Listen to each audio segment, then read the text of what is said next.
नमस्कार मित्रांनो, स्वागत आहे आपल्या ब्लॉगमध्ये. आणि आमचे दादा आणि मी आलो होतो इकडे पाईप न्यायला बागामध्ये. रोम रोम भाइयों, सिस्टम पार देंगे. तर पाईप वाहून घेतले आणि मोठा भाऊ आणि मी लागलो डायरेक्ट पाईपलाईन करायला. आणि पाईप हातात द्यायचं सोडून आम्ही फेकत होतो आणि एकदा आली कॅच आणि दुसऱ्यांदा डायरेक्ट पाईपच खाली पडला. अब तू गया बेटा, अब तू गया देख.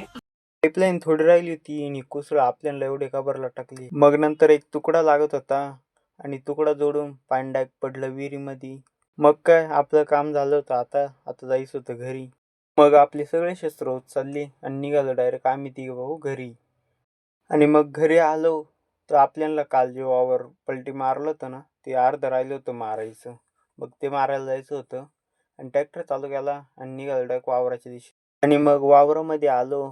वावर पण लय ओलं होतं, त्याच्यामुळं काय हळूहळू चालायला लागायचं. आणि भाताच्या वावराला आम्ही पलटी काबर मारू राहिलोय, कारण आहे ना त्याच्यात फन पण चालत नव्हतं आणि रोटर पण, त्याच्यामुळं पलटी मारत होतो.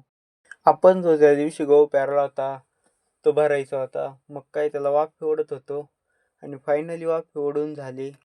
मग नंतर आपल्या भावाला रोटर मारायचं होतं. मग काय त्याच्याकडे आलो आणि रोटर मारतच होतो, तेवढ्यात आपला एक भाऊ आला. मग त्याला म्हटलो, आता एवढं रोटर दे मारून, मी पण लय दमलोय आता. मग तेवढं रोटर मारून निघालो आम्ही घरी. आपण भेटू उद्याच्या ब्लॉगमध्ये.